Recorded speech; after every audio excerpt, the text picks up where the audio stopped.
this lesson, I'm going to show you how f-aperture relates to exposure time.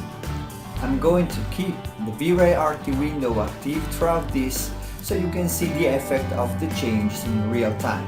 Let's start by moving sideways to create a new frame with one object in foreground and one in background. We're going to play with these two elements to create a depth of field effect. First, we activate the DOF by selecting this checkbox, Depth of Field. As you can see, nothing is actually happening yet, and that's because when the lens has an aperture of f8, as you can see from the highlighted area here, the depth of field is so large that practically everything appears in focus. It probably has a very slight effect, but it's completely indiscernible. We can reduce the depth of field by changing any of the three things: the distance from the object, the focal length or the aperture. In fact, you'll notice that by changing each of these aspects, the area in focus, which is roughly represented here, is reduced if I bring the camera closer,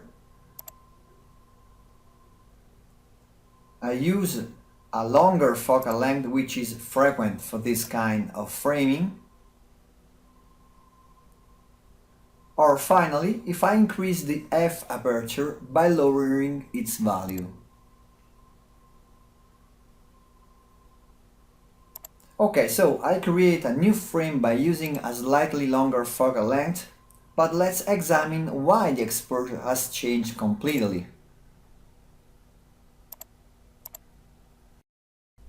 As you can see, the area in focus is clearly set to this vase, but the amount of light captured by the camera has increased considerably. This derives from the fact that a larger aperture, which corresponds to a lower f-value, reduces the field in focus, but also allows more light to enter, so we need to compensate for this increase in brightness by decreasing the exposure time.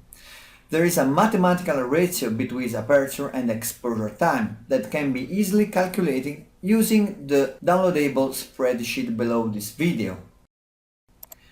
In this area, we have the default values of the V-Ray physical camera, f8, shutter speed 200 and ISO 100. Let's set the spreadsheet using the same value we used in our scene, that is 50. With f8 and the shutter speed 50, I get a certain exposure. If I change the f value to 2, what shutter speed will I need to keep the exposure constant? We just need to enter the value 2 in this box, and we get the result, 800.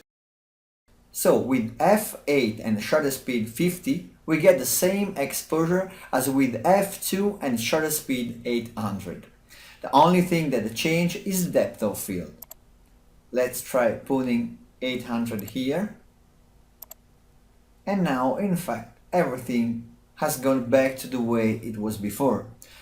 I wanted to use this spreadsheet to show you the relationship between the two, to give you a global idea about this principle, but it's actually something you can easily do by eye. I'm going to reset the initial values to show it to you live.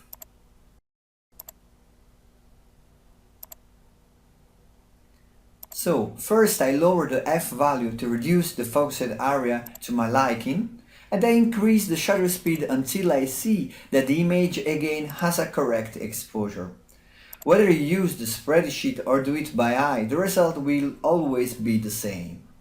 Now, suppose we want to move the focus off the vase and onto the chair. We can do it by simply repositioning the camera's target, which is the focused area by default.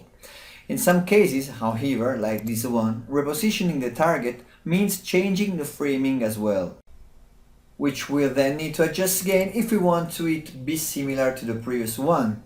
So, using Ctrl Z, I'm going to go back a few steps and show you another way to do it.